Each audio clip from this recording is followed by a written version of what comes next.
The curriculum framework for children and young people with vision impairments really outlines all the different support which is important for children and young people with vision impairments. Underpinning the framework is the access to learning, learning to access model, which is a model which argues for education having a dual purpose in supporting children with vision impairments.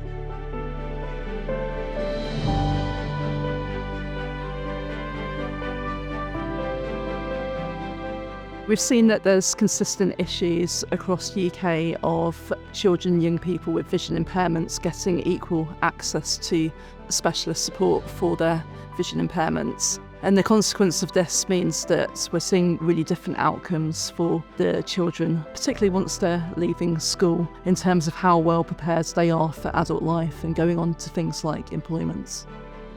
The curriculum's designed to be used by all, so we want to see all schools using it. Teachers in schools, colleges are not specialists. Because it's a low instance, high need disability, they need the support of specialists in order for the children to be fully included.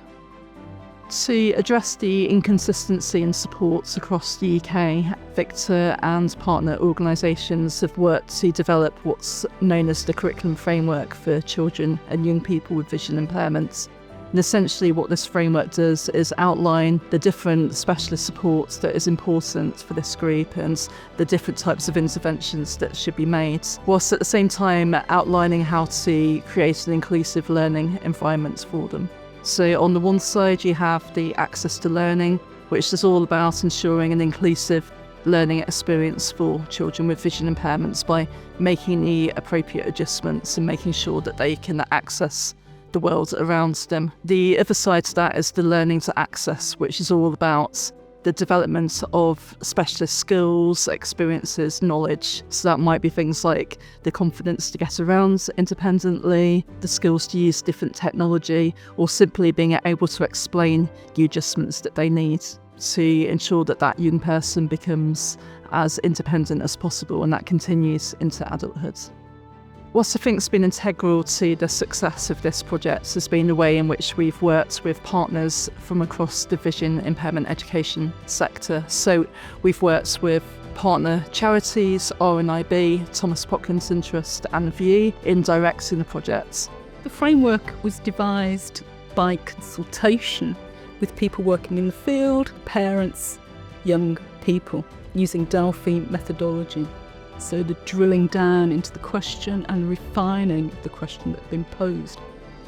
I think my hope is that teachers become far more aware of the additional curriculum that students with visual impairment have to undertake in order to be independent, to succeed both in education and in later life when they reach adulthood. And I suppose we just want them to succeed and be happy.